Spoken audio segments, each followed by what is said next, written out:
What up, though? It is your boy Mike D, host of Wrestling from the 313.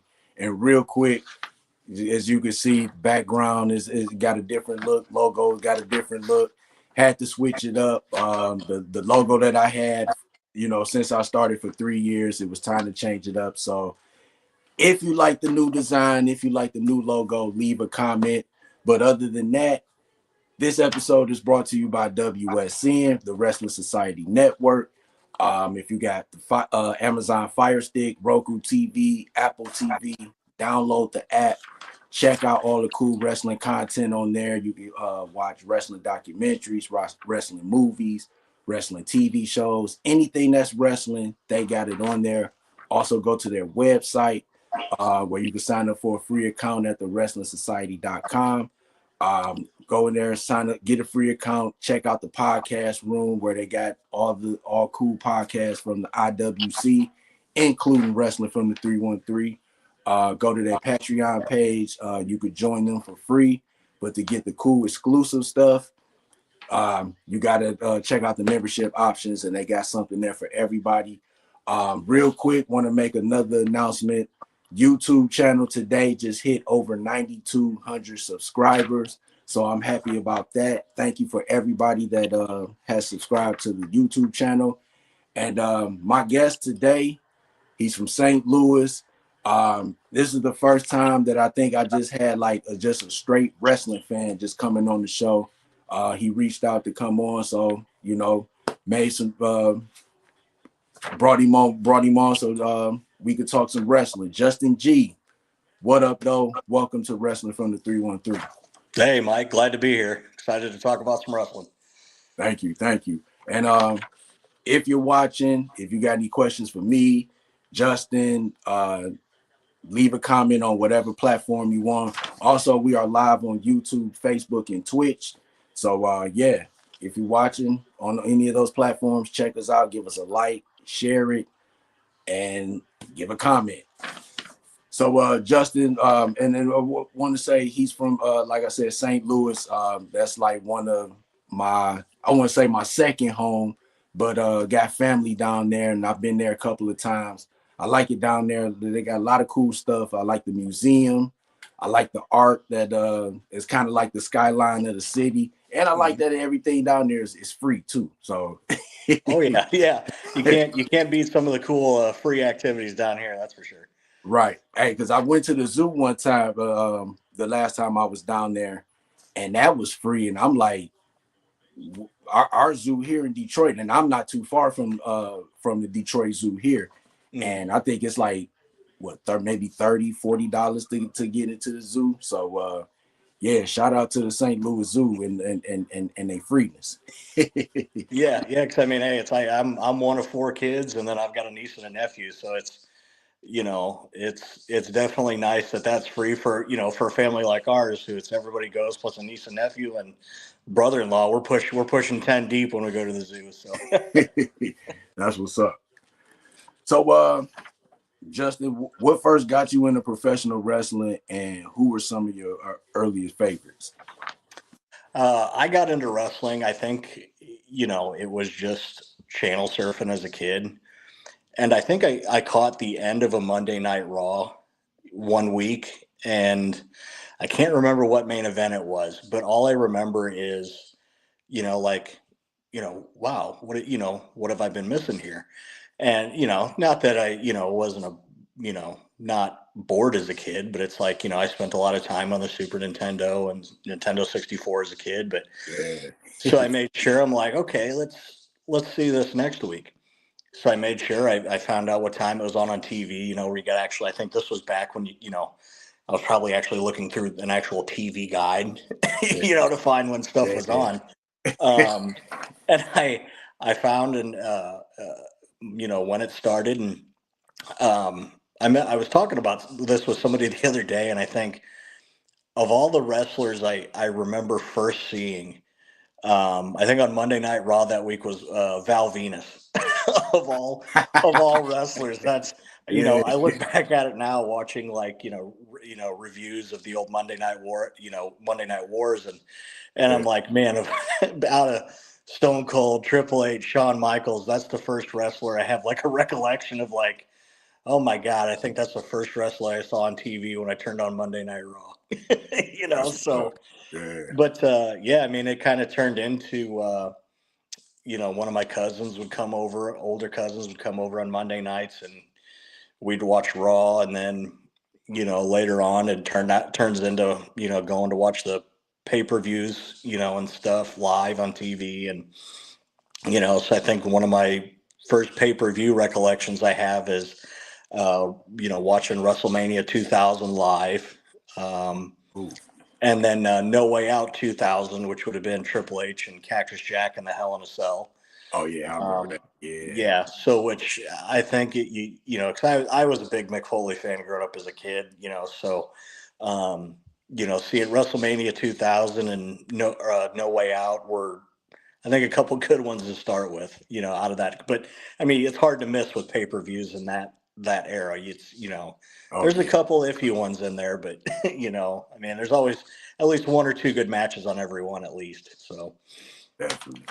And that's the one thing that I could say about the pay-per-views back in the day. Because I grew up in the 80s. So I was an 80s baby. So I grew up watching like Hulk Hogan, Macho Man, and stuff like that. But like going into the 90s, like those pay-per-views were always good because it was like there was always some type of surprise, whether it was somebody from a new from like WCW coming in. And back in the day, pay-per-views were cool because you didn't have the internet to do all the spoilers. So it yeah. was like back in the day, those pay-per-views had that shock value. Like Mhm. they really don't have it now Yeah, because with the internet and all the leaked articles and stuff like that, they already tell you who's coming and who's not. So I think that was one of the best things about pay-per-views, and I think that's one of the things that I miss about them now is that it don't have that surprise, that shock factor going into maybe like a Monday Night Raw or SmackDown. yeah, and I feel the same way. You see kind of the preemptive stuff online, where it's like I miss the days of the Royal Rumble where you knew you were getting current superstars, but then there was always going to be some surprises in there where Yeah, that's the surprise Royal Rumble entrance have kind of lost the touch from what it used to be. yeah, It's like Howard, like even back in the 90s, it's like you know Vader making his debut at the Rumble, and I think it was 1996. mm-hmm. And it's we don't get that as much anymore with the internet. So Yeah, or people or like the end of a Monday Night Raw when Mick Foley gets announced for the main event at WrestleMania 2000. It's just yeah, were those were the really great period where you had to watch without the internet. So definitely. every minute of it was exciting. Oh yeah, and then I also think too, like, because I noticed that they haven't done a lot of like put a lot of legends and stuff in the Royal Rumble, and I just think like we getting to the point like now with like a lot of legends, like they're getting older. They Hmm. getting to the point where it's like they really can't get in the ring, whether even if it's for 5 minutes. And I Hmm. think too, just like with wrestling, like with so many promotions now, it's like who can you have as to debut? I mean, really at this point, you at this point, and I know they probably won't do it, but you might have to work something out with AEW and be like, hey, can we have this guy in the Rumble? Can Hmm. can this guy come in the Rumble? I know it's not gonna happen, but I mean the closest that they would do something like that is TNA. But Yeah. honestly, in TNA, what who from TNA who would you want to see in the Rumble? You know what I'm saying? So I just Yeah. think it's just one of them things where it's just like with so many promotions and WWE kind of like in competition with them, you really can't. It's kind of hard to have surprises nowadays.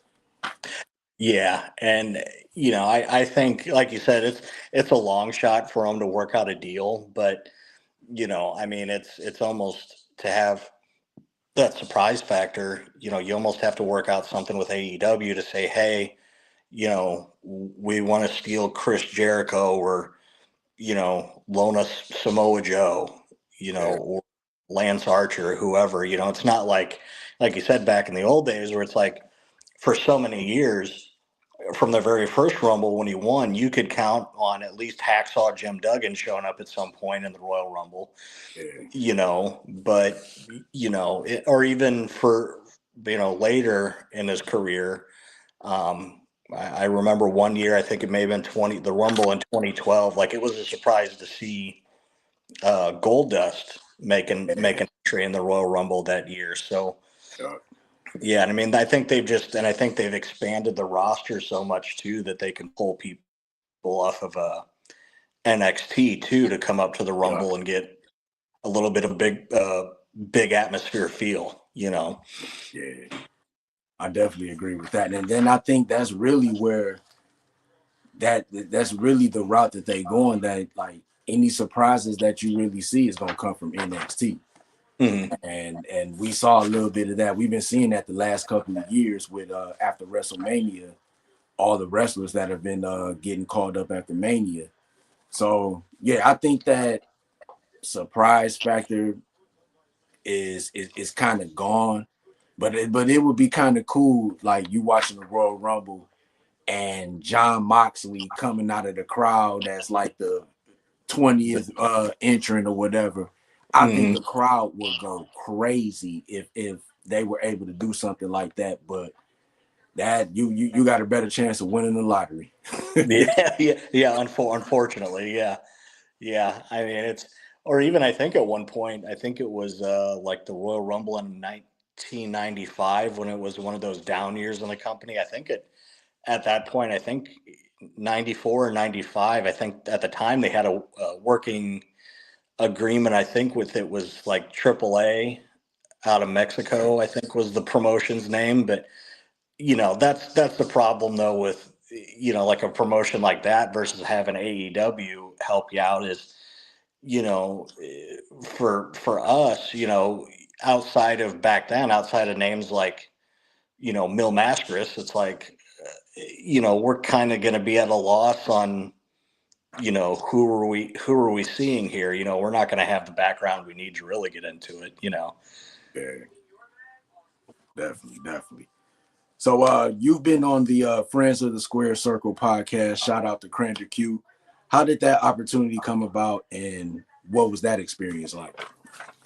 I think there was like, I kind of, I like kind of seeing, people's, reactions and stuff to wrestling and follow along with, groups of people. So I think the page I was on was Cultaholic Wrestling. Okay. Um, and I put just hey, met my first wrestler today. And I, tossed a photo of me and Mick Foley out there. And Crander Q got a hold of me and said, hey, if you ever want to be on a wrestling podcast, give me a shout. So, and that was, I thought, well, okay, cool. That would be a lot of fun. So, got a hold of him on Facebook, and I think it was probably about a month later, I did the first podcast with him. And, thankfully I've been able to get more involved with the podcast and do more episodes since then. So, Cool. no, not a big crazy story, but, just happy to be, in that community and, in that wrestling community and being able to podcast and stuff. And, it's a fun outlet to connect with people that, enjoy it just as much as we do. That's what's up. Yeah, and that's was that the first podcast you've been on? Yeah.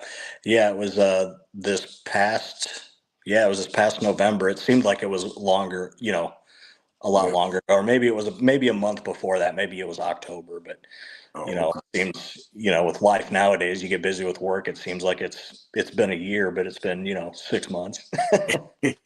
Yeah, and that's crazy because that was the first podcast that I was on, and I was always interested in podcasting. And like I said, it was just one night I was just at home, just trying to look to see if it was anybody that was like looking for guests for a podcast. And then I Mm-hmm. came across Friends of the Square Circle, and I'm like, I should try this. So I reached out to him, and we set up a date. My first time on there was like 3 years ago, and Mm-hmm. we've been cool since then. He's been on my show a couple of times. I've been on his show a couple of times, and he's a real cool dude. He'll definitely help you out with your podcast and stuff, and give you Yeah. good ideas to grow your brand. Yeah. And it's definitely fun bouncing ideas and stuff off of him and saying, hey, what about this or this? And, um, you take one idea and he's able to kind of, you know, twist it a little bit to kind of make it even more fun. So, it's that's the other thing, it's like you meet, people like that, and you turn a fun little idea into, okay, this is a little bit more fun, and now it's going to be even funnier. Yeah. We got a question from Justin Summers. Shout out to Justin. He was on the show last week. He wanted to know, Justin, do you have a podcast? I do not at the moment. I'm just on Friends of the Squared Circle, and I enjoy getting on, being able to get on other podcasts and talk wrestling, like like with Mike here, and um, so not at the moment. But like Mike said, Cranders, he's been a lot of help in giving ideas and kind of help to build the brand and everything. So I'm hopeful that my own podcast in the future, but for now I'm just taking the time to learn and get a little bit better with all the intricacies with podcasting. So That's what's up. Also, I want to give a real quick shout out to Ted Gray. He's been watching us on YouTube. He gave us a couple of shout outs. He gave a shout out to the Lou. He also gave a shout out to you, Justin, hell yeah. LFG, and he had also left me a comment, said I'm killing the business. I appreciate it, man. I'm trying. I'm trying. I'm just doing my thing, man. Oh, excuse me. Um, so you've met legends like Mick Foley. What was that moment like, and did anything about that experience surprise you? That um it was actually it's I don't know what I kind of expected going into it, you know. But I think it was maybe the year before the pandemic hit. He had a show in St. Louis, um, but it was on something like a Tuesday, and the time it started, you know, I couldn't make it work with work at the time, because I think at that point, the point in the season, I think it was around tax time, so we were kind of swamped, at that point. But a friend of mine, for several years now, I don't know what, I had posted something on Mick Foley. I think maybe it was like the anniversary of King of the Ring, 98 or something, with the Hell in a Cell match. Um, and he said, hey, he's going to be at the Helium Comedy Club in St. Louis. And it was September or October. I can't remember which one it was last year. But so I bought I looked at the website, and they had, the standard ticket, VIP, and then like double VIP or something. I was like, well, I'll just do the VIP ticket. Like if I can just say, hey, great to meet you. You're the reason I got into wrestling and became a fan. And I had the original, his first book for him to sign and everything. Oh, cool. And it's one of those things where I think you kind of expect those wrestlers from that era, in the Attitude Era especially, you kind of expect them to have like that larger than life personality still from when, we were watching him in the mid to late 90s. Yeah. But he was one of the most, I think, down to earth, almost not soft spoken, but, just a very calm, funny guy. I mean, people think maybe, I don't know if people think him being as funny as he was just for TV back when he was wrestling, but him conveying those stories throughout his career, he's just slipping stuff in to get you laughing and little things here and there. But I mean, I think I was probably 2 or 3 rows off of like the center of the stage. So Oh, cool. you're just kind of, for me, I was kind of in awe a little bit. I haven't seen him do one of those spoken word tour shows before. So, but it's now looking back all these years, since it's been going on almost 30, we're coming up in a couple of years on 30 years since King of the Ring 98. Yeah. It was almost weird for me to actually hear him talk about that match. And then somebody actually asked him during like the Q&A session about the Hell in a Cell match against Triple H when he fell through that top of that Hell in a Cell too, and then through the ring. Yeah. And it's weird because it's like, man, I was 10 years old, watching all this happen. So for me personally, it's, it was weird to hear it back and hear like the deeper recall of everything that was going through his mind. And then, for those matches, what was going through his body after having, those kind of matches. But yeah, and I think when I sat down and, it was a Sunday night, and, I saw the amount of people that got up that had VIP tickets, and I'm like, you know what? I don't want to rush through this. So I purposely sat back, and I think I was like the second or third last person to get up onto the stage with them. And I had a red Cardinals polo on. Oh. And he said, oh, you're, big Cardinals fan. I said, yeah, growing up from when we were kids. And, I said, I grew up in a baseball family. And he said, oh man, he goes, that's great. I had an autographed picture of Stan Musial when I was a kid, but I had to share it with my brother. So that kind of stank. So it's, and you kind of, you appreciate, the little, for him, to me, that seemed like something for him to say on the fly. You appreciate the little touch of detail there, when meeting him in person. So I couldn't have been any happier. No, I mean, I think that next day I was kind of running on fumes, because I think I got back home about 1 a.m, went straight to bed, and my alarm goes off at 5:30 the next morning. So I was a little bit gassed the next day at work, and but hey, it was all in the name of good fun. So it was a great experience. That's what's up. So have you met any wrestlers since then, after you met Mick Foley? Not any of them on, the like WWE or anything. I've talked to or gotten a chance to meet a couple of them that are on the independent scene. We've got a wrestling promotion based out of St. Louis here, Glory Pro Wrestling. Okay. And I attended my first show of theirs. It was, I want to say last mid-October.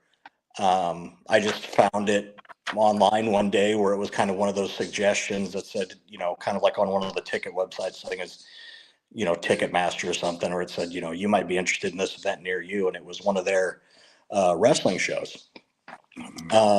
So that I got into theirs, and I think I attended that show.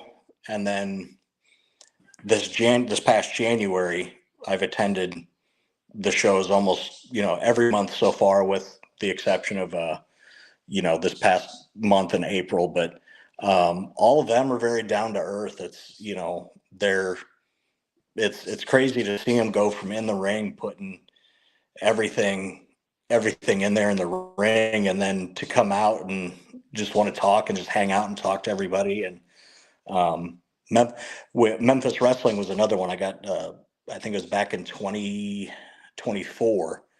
The first live show I ever went to was a Memphis Wrestling show when I was with my uncle. We had traveled to watch the AAA Memphis Redbirds, the AAA squad, the team for the Cardinals. And we luckily, I think the Memphis show was on a Saturday night. And I think the Redbirds game was at like 1:15. So we're like, great, we got time. went to the game, went back to the hotel, took a nap, went to that show. And I think that was, what, I don't know, it kind of brought me back to being a kid again, because they had one of the, talking with a couple of the guys that were at the show to wrestle were kind of around the guy who was running the show, and he had a table full of just wrestling memorabilia and stuff. And one of the things on the table was a replica WCW TV title.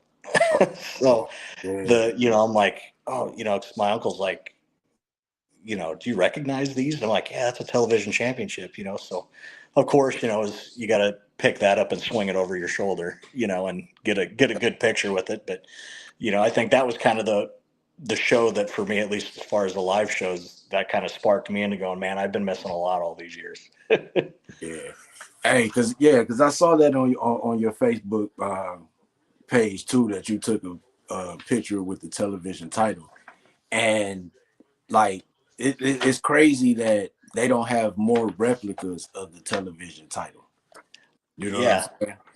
Yeah, that seems like one I've looked out there, and I think there's so few of them available out there. It's really hard to get them at price that for me would be reasonable. I mean, it's a title that's not on WWE TV at this point. You would, or I mean, or it's not, but you would think WWE knows from the big gold belt that, taking that from WCW, that it's like, maybe we should do special releases and make it more available and readily available to the public, where it's at like more of a decent price. Whereas you're looking at ones on eBay that are several hundred, a little bit more price than what they should be, I think. But Yeah. And I've even seen on Amazon and eBay that they had replicas of the television title from the NWA with the red strap that had the silver Oh, plates, and then they had like ABC, CBS on the side plates. I've seen those a couple of times, but it's those are kind of skeptical, just just the ratings and stuff, and the comments that people give on it. But for the most part, the television title is definitely a replica that needs to be out more, because I think a lot of people will buy that belt. It's a classic, and oh yeah, the way that they just like got rid of it was just like wrong. yeah. And I think even the another one that, when you said that, about there's certain ones that are um, kind of iconic to me. The older version, not the WWE version, but the actual ECW version of the of their world heavyweight title. I Yeah, think that's another one where I think it's one of the most recognizable. So I think WWE trying to remake that, I get it. They were trying to bring that kind of back to life, but for me, I was kind of disappointed, because you knew you weren't going to get the true ECW like what it was, yeah, unfortunately. So, yeah. especially like I said, even with the the rebrand of their heavyweight championship. So, Definitely. Real quick, we had a couple comments that came in. My dog Chris Black. What up, Chris? Appreciate you coming in, leaving a comment. He definitely said he getting back to the Pistons. Love you too, dog. Appreciate you coming on, leaving a comment. And yeah, hopefully the Pistons get this W. They looking good right now. So, and want to give a shout out to John Watson from the Sports for You podcast. Shout out to him. Appreciate you coming on, my dog. Make sure you check them out when you get a chance. They got the Sports for You podcast on Tuesdays, and then they got the Sports for You wrestling podcast on Wednesdays. So check them out on YouTube. So as a longtime fan, how do you feel about the current state of wrestling compared to when you first started watching? um, that's that's a tough one. I think it's hard to compare eras, because Yeah, that it's the company's got to evolve into you know, it's gotta adapt, you know, so the way things flow is going to have to change. You know, obviously the golden age had to give way to the new generation, and then the attitude era and ruthless Yeah. aggression and so on. Yeah. Um, you know, like what we talked about earlier, um, you know, I think the internet and being able to find the spoilers is taken away from the surprise. Definitely. Yeah. Um, you know, because, you know, I felt like you were always kind of on the edge of your seat back in the, you know, the late 90s with the attitude era when I was first started watching. Yeah. Um, you know, and I think, you know, everything's gotten, I don't want to say a little bit too PG, you know. Mhm. I don't, you know, because again, I was somebody that grew up on, you know, I watched ECW weekly on Friday nights when that was on. I think it was like the TNN network for a time. And, um, you know, I mean, I'm not saying, you know, we need to go back to, you know, and I don't want to sound like an old man complaining either, you know, oh, back in these days, you know, but I just think, you know, for me, it's kind of hard sometimes because I don't want to say too watered down or too predictable.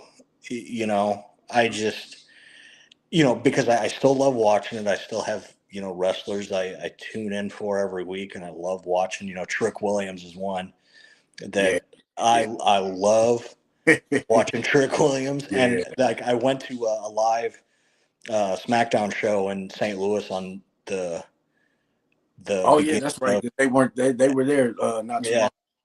And man, I just live. I don't know that since I started watching as a kid, I don't think I've lost my mind that much. Happy to see a wrestler in probably like 15 years.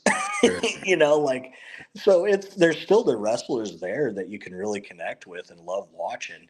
Yeah. You know, I just think, you know, we just kind of need to, you know, take it and let it be a little rough and edgy. You know, I understand, you know, you've got, you know, TV executives that say, okay, here's the line in the sand Yeah. nowadays. And you know, I get it. You know, I'm not a TV producer for, you know, so, you know, I, I just think, you know, there needs to be a little bit more of that edge to it, you know, Yeah. but I think as far as, you know, you know, they've got all the wrestlers there to make everything fun, and they do make it fun. You know, like I said, like, you know, Trick Williams, Jacob Fatu is another one I love watching. Yeah. Yeah. And I just, you know, so it's still fun. You know, to me, it's still fun watching it after all these years. You know, it's just, I think, you know, looking back, it's like, you know, I don't. It's the things like, you know, getting hit with a chair and bleeding a little bit, or, you know, and I understand now for medical reasons, but back then, you know, they didn't know as much, so we got to see the, you know, the unprotected chair shots that these Yeah. guys were taking. Yeah. But again, I think it's kind, you know, you can't compare the eras accurately because you've got different levels of things going on, different layers. There were, you know, completely different guys back in, you know, 98, 99 compared to now. So, Yeah. you know, I think the state of wrestling now, you know, like I said, I kind of get sad and miss what we had in, you know, the 90s with Stone Cold and The Rock. Yeah. But then I think the state of wrestling, I think it's in safe hands, you Oh, know. definitely. Definitely. It's in safe hands. You know, I know people everywhere have will gripe about certain things that TKO does, you know, the ownership group and everything. Mhm. So I think you just kind of, you know, it kind of makes you almost, you know, seeing, you know, some of these wrestlers get released recently, you know, that's another thing that I don't think we got, you know, because of the internet back in, you know, 97, 98, you Yeah. know, lack thereof, you know, for like me, it's like, as a kid watching, it's like, I don't know when a guy's getting released. I didn't know when, That's true. Yeah. whereas now you almost are kind of afraid for the guys you like watching. It's like, Yeah. for myself, like, Alistair Black was one of those guys that got released. That was a guy I liked watching. But, now for me, it's kind of in a way, it's like, okay, I really got to make sure I watch as much Trick Williams on TV as I can, because Yeah. who knows what's going to happen. Although, I don't think there's, that's one of the best guys on the microphone that you got right now. So, I agree. I think to me, he's above and beyond. So that's, not on something that's going to unexpectedly happen with him. Um, but yeah, I think the state now, it's definitely looking back, you know, 20, more than 20 years ago, it's a different feel. So and I think, like I said, I just think they finding um, the right feuds, I think, is another thing, that I think, I'd like to see somebody like Jacob Fatu in a different. I can't think of anybody off the top of my head right now, but I don't know. It's the feud with Roman Reigns. To me, that seems like that's going to be kind of boring, you know. I've But been I'm one of liking this so far. I've been liking this so far. yeah, it's just I was one of those where it's like, Roman winning the Rumble earlier this year. It's like, Yeah. all right, I felt kind of the same way when Cody Rhodes won it the second time. Like, don't get me wrong, it's fun to watch, happy for him, Yeah. but I kind of want that little bit more of, little less a little more unpredictability, you know. Got you. Yeah, and that was one of the things with the Royal Rumble. I could definitely agree with you on that because I really didn't think Roman Reigns needed it. I always felt like the Royal Rumble was the opportunity to give that guy that's next. You know what I'm Yeah. saying? That's Yeah. next to be the champion or the next guy that they ready to push. And Hmm. I'm trying to think. I mean, Obafemi was in the Rumble, but I think it's too early. It would have been too early to give him a Rumble win. Hmm. Um, I'm just really trying to think who could have won it this year. Like, I mean, you maybe could have gave it to Gunther, but Yeah, that was one that I thought, because I mean he's had a string of good matches, against big names, so I kind of would have thought the same thing with Gunther. definitely, Like what you said with Obafemi too. I mean, it was too early to give him a win, but I thought they let him go out there, and I thought he did great in the Rumble this year. That you know I think he's another guy that I love watching too, and on TV that I think they're giving him the time and opportunities, and I think it's in a couple of years he's going to be drawing everybody from everywhere. yeah, We're going to come from all around to watch him. I mean, they already are, but I think it's only going to get better and better watching him as the year, as time goes on. yeah. And I'm gonna say this with Trick Williams and Obafemi. Um, if WWE books them right, Trick Williams could be the modern day Booker T / Rock. I see a lot of I Hmm. see a lot of that. I see a lot of them in him. And as far as Obafemi could be, if they push him right, the modern day Brock Lesnar and Goldberg. Hmm. I already feel that Goldberg feel when they chanting Oba when he's coming to the ring, and Hmm. then just that dominance that Brock Lesnar has. I see that in Obafemi too, and I definitely could see these two being the champions within 2 to 3 years.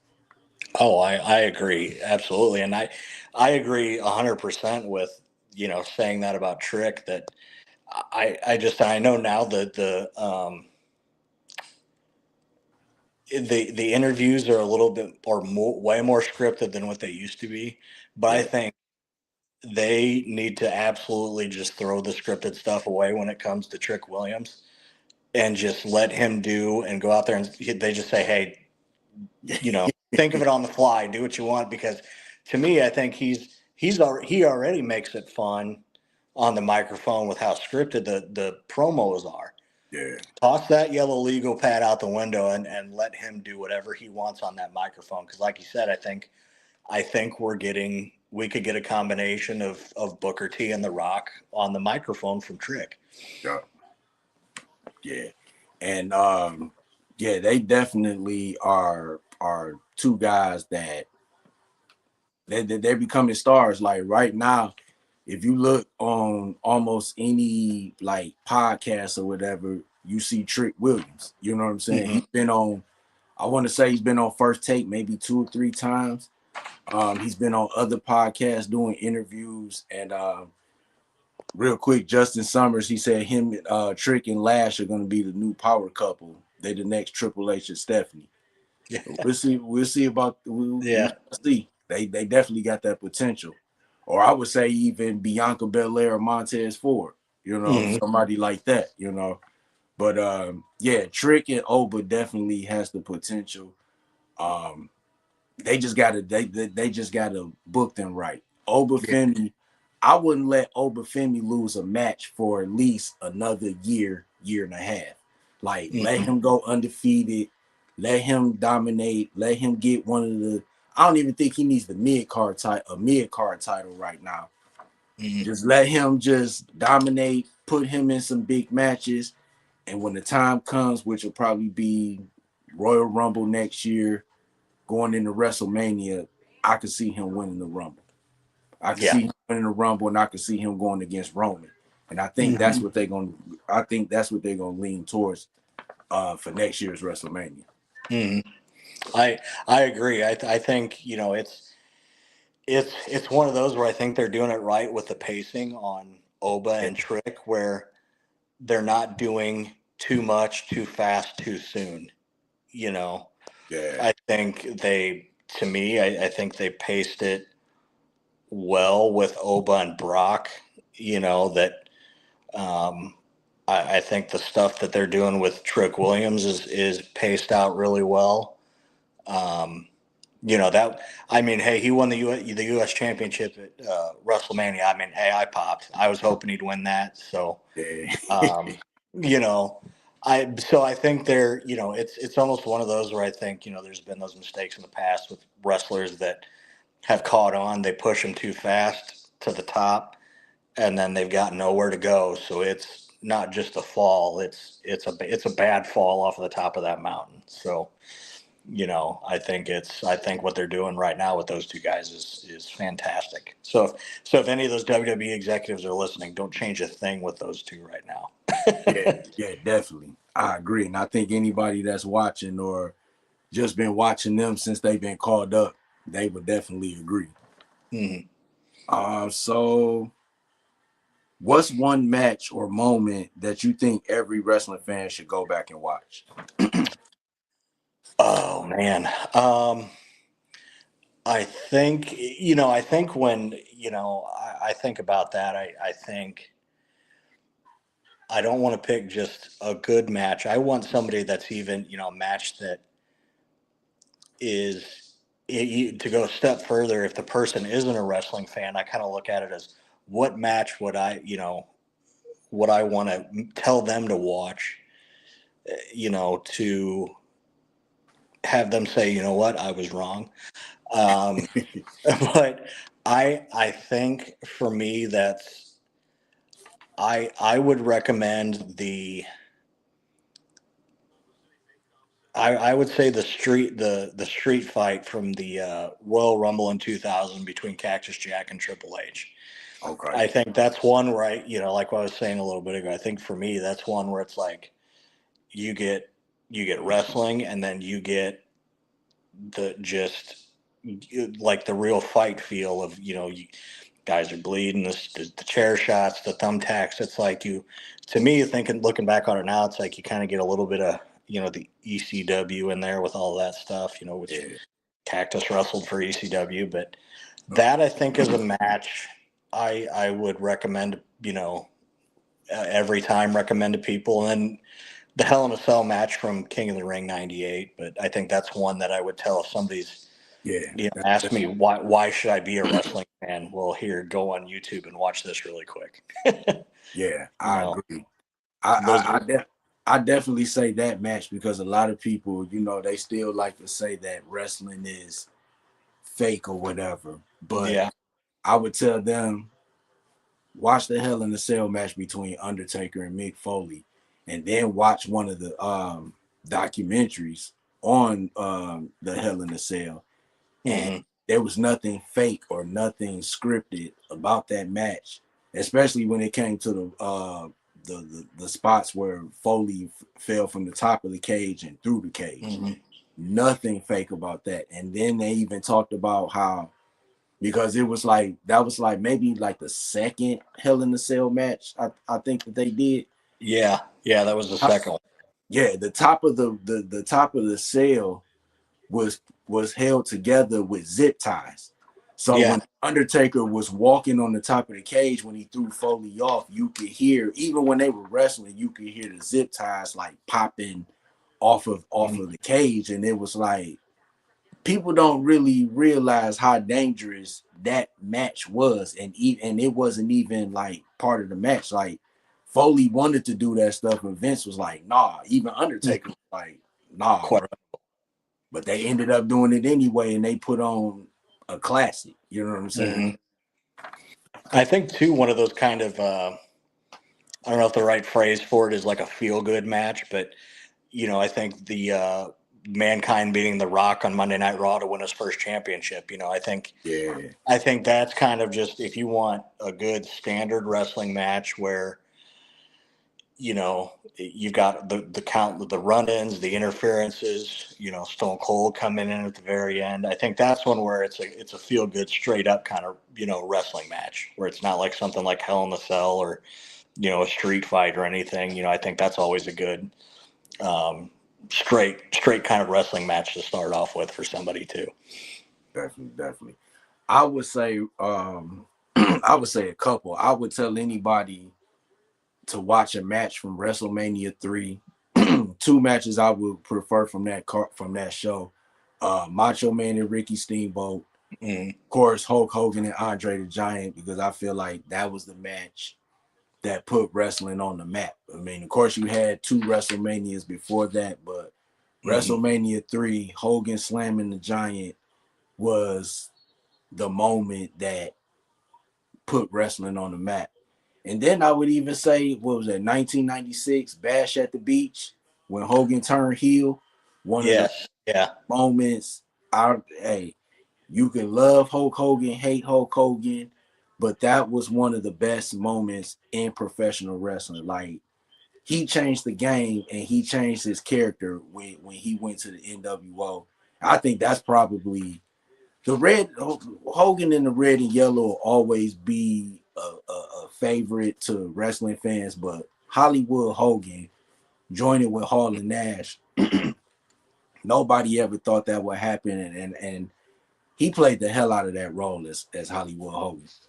Oh yeah, I agree, and that's another one where I think if you want that, like you said, the shock factor of him joining the NWO, that's almost, instead of picking a match, you could pick a storyline development to show somebody to get them invested. Yeah. Start from Scott Hall first showing up and build up to there to Bash at the Beach in '96. And just I think there we could even add like a storyline to everything. That with the NWO and that invasion angle type of deal. Yeah. Um, but eventually I think the NWO got over towards the end. It got watered down, Oh yeah. Yeah. and it was tough to watch. But you could pick so many moments after Hogan joined the NWO that you could just start picking. Okay, this match, and not even all Hogan and Hall or Nash.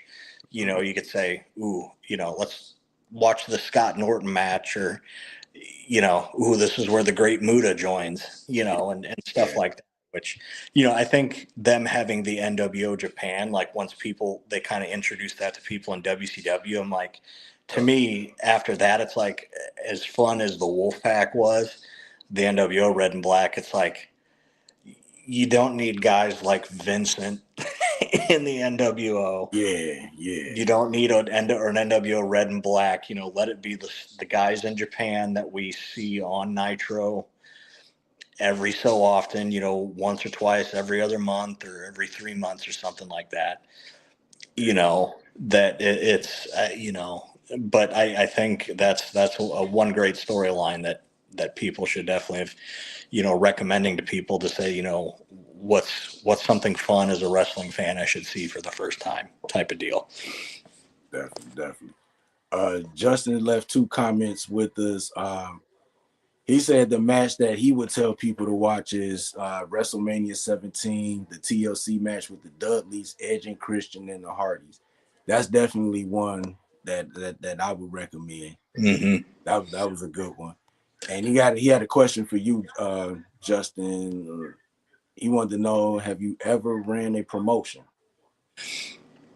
No, I have not. No. Mm-mm. I think that would be, I think that'd be something, I don't know. I don't know if that would be kind of out of my, wheelhouse right now, or it kind of would be out of the wheelhouse right now. But, I think I would love to eventually at some point, run, maybe help set up for, an independent promotion like Glory Pro out of St. Louis. I'd love to get, help out with that, but again, that's another one where I'm so new around there. It's like after a while, it's, I get more comfortable, you meet more of the people, and eventually kind of start making, little connections and stuff that way, and becoming friends with people, because I've already started recognizing, the committed fans that have obviously been there a lot longer than I have, but seeing them at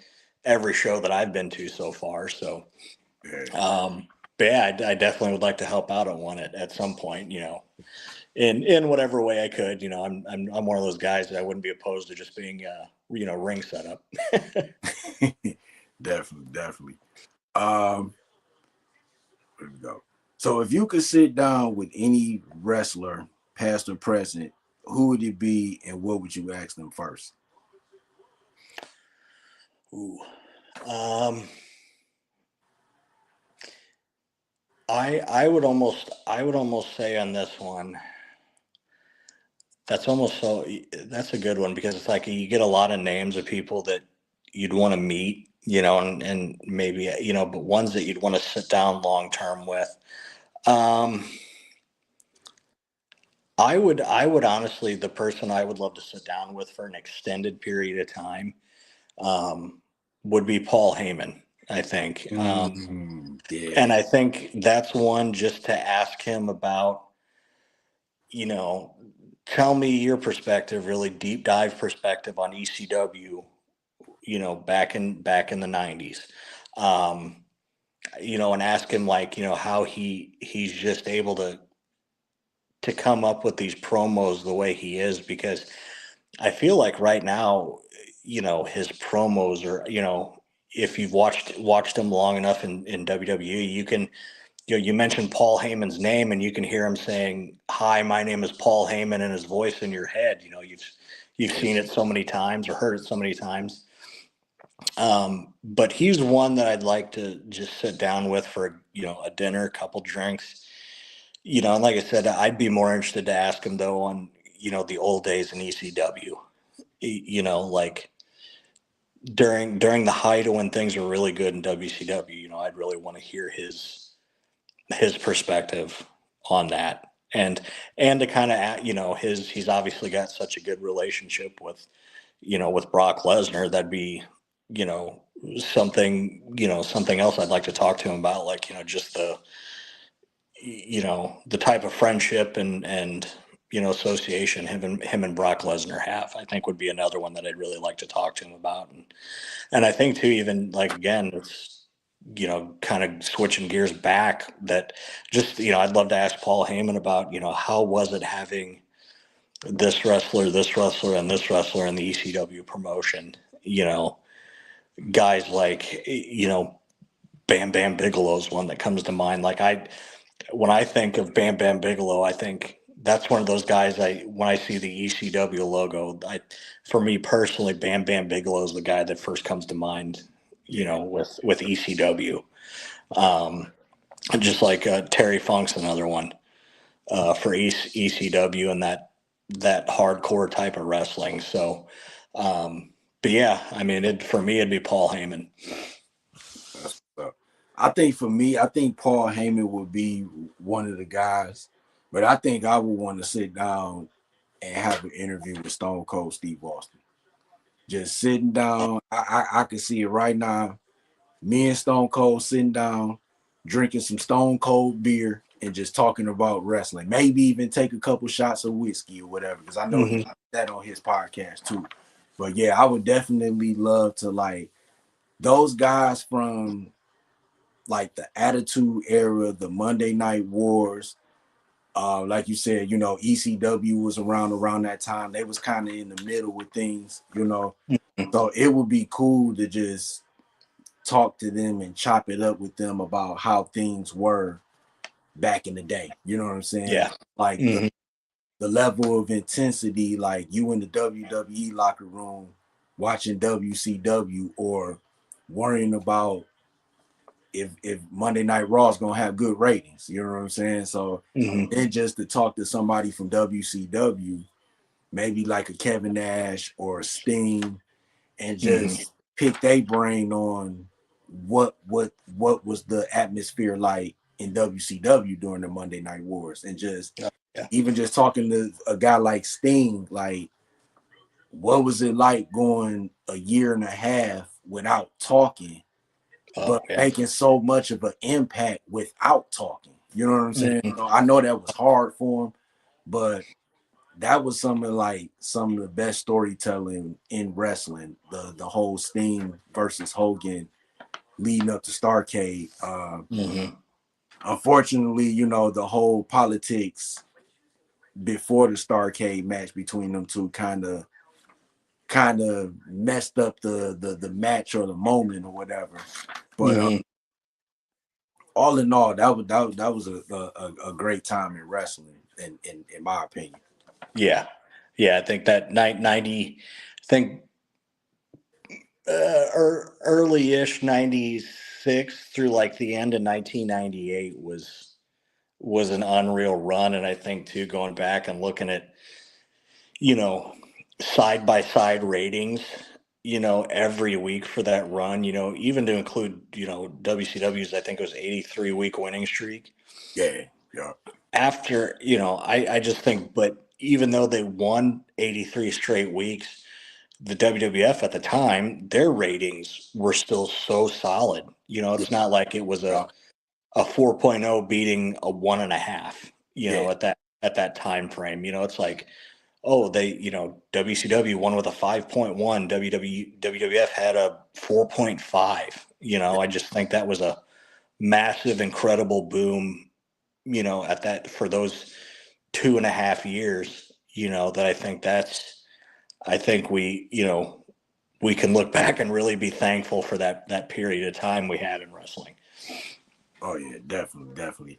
And I kind of compare that era to like the 90s era in basketball. You know what I'm saying? Yeah. Like, it was just a good time, good TV, good characters, good matches, and it definitely won't be replaced, or I don't see another era in wrestling that will top the Attitude Era or the Monday Night Wars.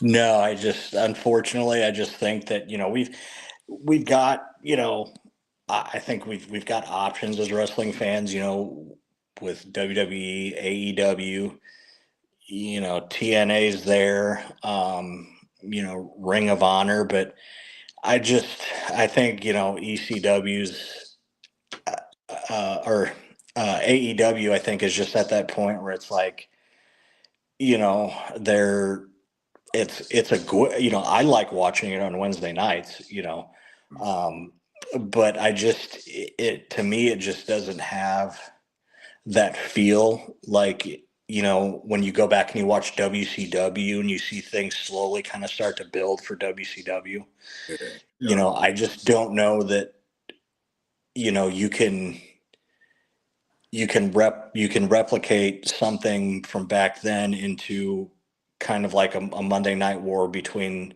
them and WWF now. You know, it's like they've got guys like Chris Jericho at AEW, but it's like, and I think in that perspective, if you're somebody like us, you look at that and go, well, he was a WCW guy that during those wars, you know, I just think you kind of feel like you're waiting for the right batch of younger guys to come together and kind of get that ball rolling on trying to get, you know, like another, you know, square off between the promotions going again. But yeah, I just don't know that we're gonna, I don't think we're gonna see ratings for multiple programs like what we saw back in, you know, like mid 96 through the end of 98. Oh no, You no. know, I I, just, yeah, which, that time is long gone. yeah, yeah, which I think is a testament to, you know, the investment people were making in wrestling because there were so many things to get invested in, you know. So I just think, yeah, I just don't know that there's just going to be that wide ranging amount of people that are going to want to watch, um, you know, wrestling to that magnitude again, you know, because I think again, like nowadays, it's more predictable nowadays than, you know, than what it was back in, you know, with the, like you said, like we said earlier, with the internet. I just think we're, you know, we're more in it now for people we enjoy watching rather than the surprise factor of it nowadays. Definitely, definitely. We got a comment from Island Pro Wrestling. This is actually the promotion that Justin Summers runs, and they said you speak like a promotion booker.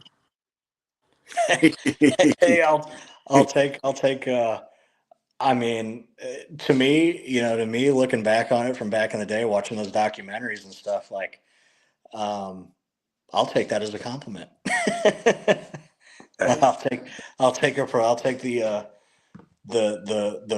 promotion booker in a good way on that one. and we got a comment from El Juggalo. He said, to be honest, people have more options to watch than just what was on TV. That's probably why ratings are down. And I agree with that. Yeah, And you that, also got to think too, with streaming services, DVRs, a lot of mhm. people not sitting and watching it right at the time when it comes on. They can just record it, and whenever they get home from work or get done doing whatever, they can watch it later. So Mhm. yeah, I definitely agree with that from El Yeah. Jug. I didn't think about that with the straight with, you know, being able to like you know, DVR it or how, you know, like I'm one where I don't know how to do any of the DVR stuff, so it's like I got to watch it live, otherwise I'm looking at, you know, the stuff on the website the next day.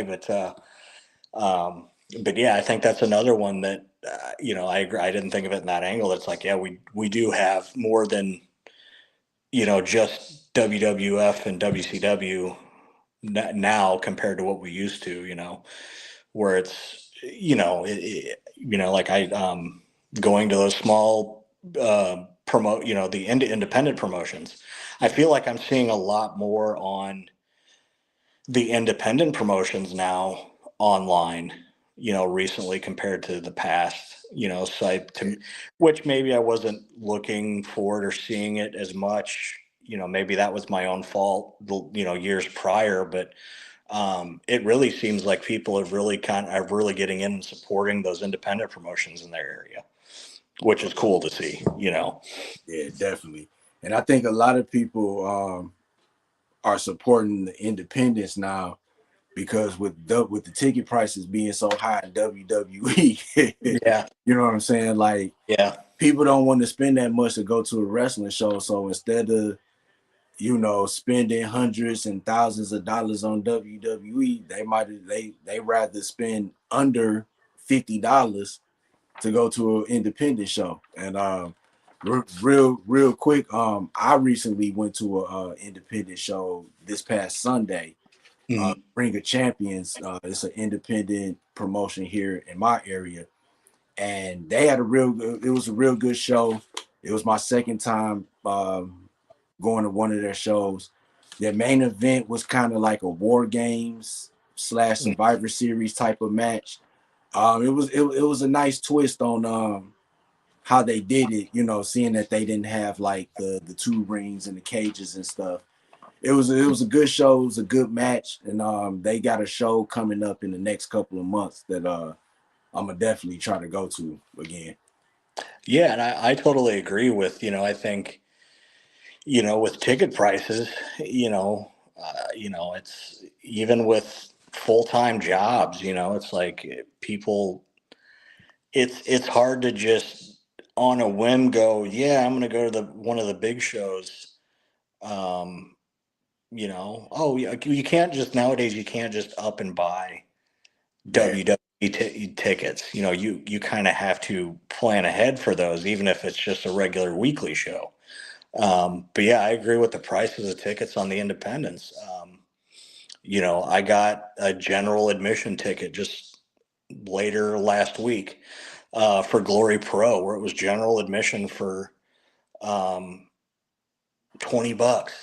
yeah, Or I think it was, I think $20 general admission, and I think it's like $30 will get you one of the ringside rows. Um, and then I think they were running a promotion where it's like if you buy, I think the venue where they're holding the one at the end of this month, there's like a stage VIP area, and they were selling those for $40, and then you also got a signed like uh, poster by the wrestlers, like a promotional poster. So I'm like, again, like I said, I agree with you. I think that's why people are, more so getting into the promotions, because it's really the people that like us, they love wrestling, but they want to be at a live show and be experiencing live shows more often. So yeah, the best way to do it is get into those the independent promotions, because you're still getting a great show.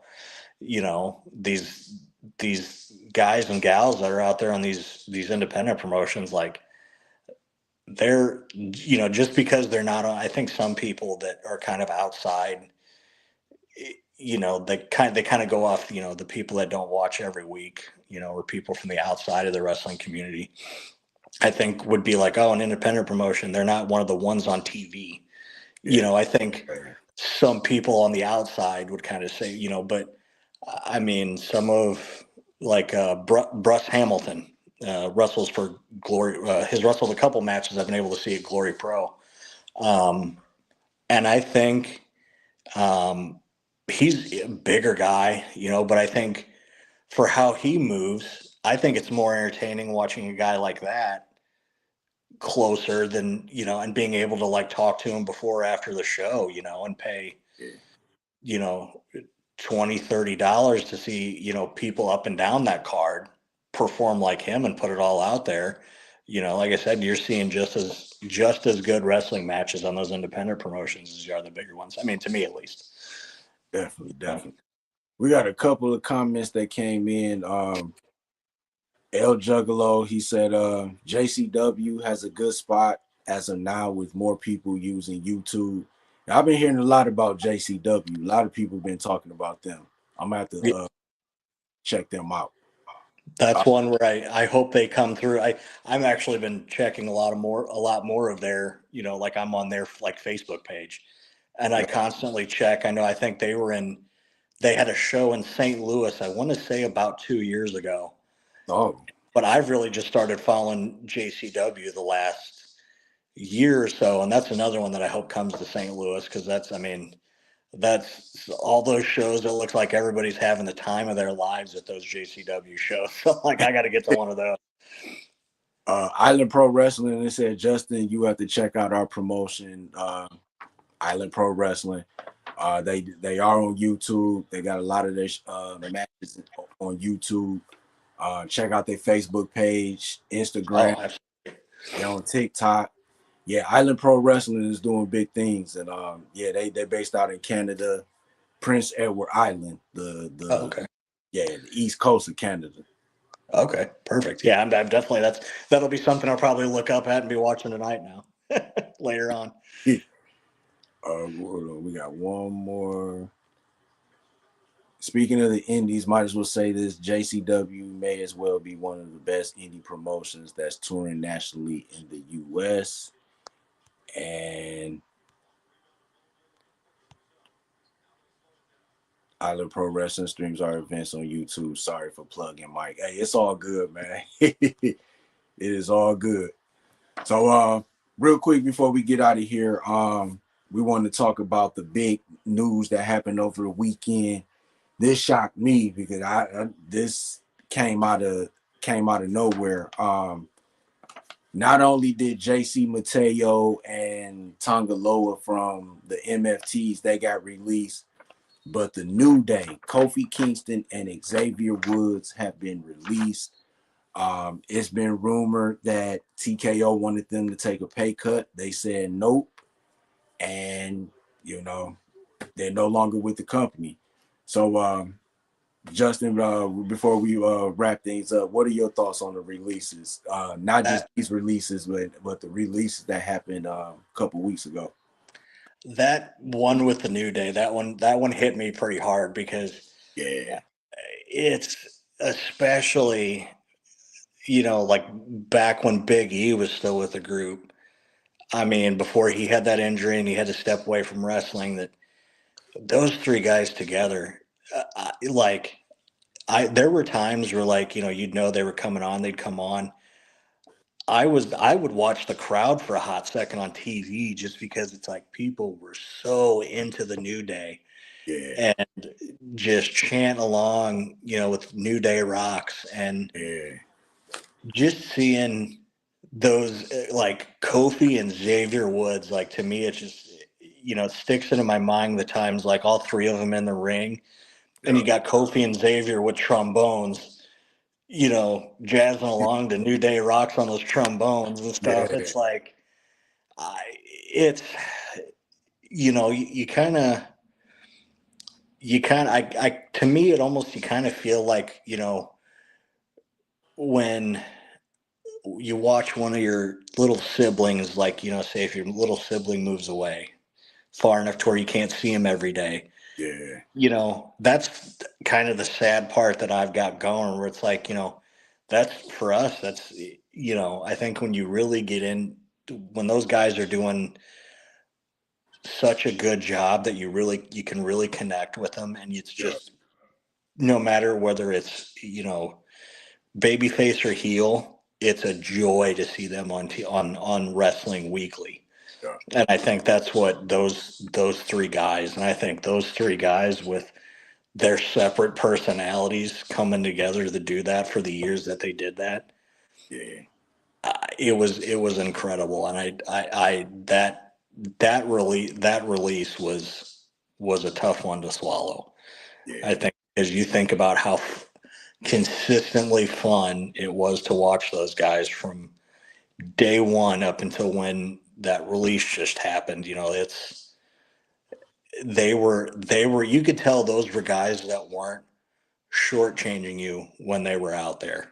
Not that, it's just you could really feel it almost coming through the TV yeah, that they're just like, you know what, we're going to put it all out there. People are going to like it or people are going to hate it. And by God, 99% of wrestling fans loved it. you know, that's true. That's you know, true. I loved watching Big E wrestle back in the day. He was one of my favorites too. Yeah, And, so that was a tough one in the releases the other day. yeah. I compare that release to like that one player that's on a sports team that's been there for like 16, 18 years, and the team is like, we really don't want to, but we got to cut you. You know what I'm saying? It's Mhm. time to move on. It's time to do something else. It's unfortunate, and I will give the New Day props that, hey, they like, we not taking no pay cut. You know what I'm saying? And it was one of them things, and I didn't get to read the whole all of what Kofi said, but it was basically like, you got to know your worth, and Yep. for what they do in that ring, And thankfully they don't do it as much as they used to, where they were on the road. What is 7 days out of the week? They on the road maybe 5 or 6 days out of the week. But as much as for as much of a toll that they put on their body, I don't think none of them should be taking pay cuts. You know what I'm saying? But I understand it is a business, Mm-hmm. and WWE is not owned by Vince McMahon anymore. It's not owned by the McMahons. It's owned by TKO, Endeavor, whoever. Um, but I think the New Day is going to be okay. I think they're going to go. I could even see them before they sign with a major promotion. I could see them going on like a tour, to going to like different indie Mm-hmm. promotions, just kind of getting their name out there. We know Yeah. they have new names. Kofi's not going to be Kofi in Mm-hmm. 90 days. Xavier Woods is not going to be Xavier. So it's going to be interesting to see what they got, what they do next. And that's even with the other wrestlers that got released a couple weeks ago. Like the entire YS6 got released. You know what I'm saying? Mm-hmm. Aleister Black got released, him and his wife. So Mm-hmm. a lot of these guys, I'm one of them people now. When I see wrestlers get released, it's a shock, because it was like, especially if they were just on TV. But a lot of these guys needed to get released so they could go somewhere and have an opportunity. Like Yeah. Apollo Crews. Apollo Crews has Mm-hmm. been he's been on main event since who knows how long he's been on there. The Motor Mm-hmm. City Machine Guns, when they had got pushed, they were the tag team champions, and the way they were going, you were thinking that they were going to revitalize the tag division, but that was just for a couple of weeks to kind of get them in, and then once they got settled in, they went back to not caring about the tag team division. So Mm-hmm. a lot of these guys are gonna be okay. A lot of these guys are gonna go to TNA, AEW, might even do well in the indies. They might even do good outside. They might even decide to do something outside of wrestling. So Mm-hmm. I think all of these guys are gonna be okay. And I know a lot of people are mad about the releases, but they gotta chill, because WWE has been doing releases after WrestleMania for years now. So Oh, yeah. it's definitely nothing new. So Justin, I appreciate you coming on. It was it was cool, you coming on, we talking wrestling. Before we get out of here, did you want to give any shout outs? Did you want to give any plugs? Um, yeah, go ahead. Uh, if anybody just wants to check out Friends of the Squared Circle, myself and Crander Q are on there. And he's got the #1 beard in pro wrestling, so make sure to check it out. But no, I appreciate you having me on, Mike. It was a lot of fun tonight being on the show. Oh, no problem. I appreciate you coming on. And real quick, El Juggalo had a comment. JCW's been doing a weekly show on YouTube called JCW Lunacy, which airs new episodes every Thursday night. They just announced a new show in Columbus, Ohio, along with a 3-day tour in Michigan. I might have to check out that Michigan tour.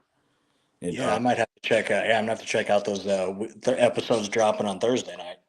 yeah, yup, yeah. Shout out to El Juggalo. Shout out to Justin Summers, Island Pro Wrestling. Shout out to Chris Black. Shout out to John Watson, and shout out to Ted Gray for commenting on the show, showing love, asking us questions and stuff. Definitely appreciate it, fellas. So real quick before I get out of here, if you watching Wrestling from the 313 for the first time, go to Facebook and follow on there. Go to Instagram and follow. Go to TikTok and follow. Definitely go to YouTube. We're over 9,200 subscribers. We are trying to hit that 10,000 mark. So if you haven't yet, make sure you subscribe. Make sure you hit that bell so you get all the notifications. And we just appreciate everybody showing love to the podcast. And yeah, we got this is a wrap on another episode. For my guest Justin G, I am your host Mike D. Oh, I gotta watch the rest of this Piston game. They down, they up one right now. They was just I get on that too. The last time I feel like the Pistons were good, Ben Wallace was on the team when I had fun watching them. Oh yeah, those were good times too. Yeah, The yeah, going to work Pistons. Yeah. yeah. But with 5 minutes left, they got to pull this off. So yeah, I'm Mm-hmm. definitely gonna check the rest of this game out. So once again, for my guest Justin, I am Mike D. I will see you all next week with another episode of Wrestling from the 313. Until then, have a great week, have a great weekend, and see you all next week. Peace.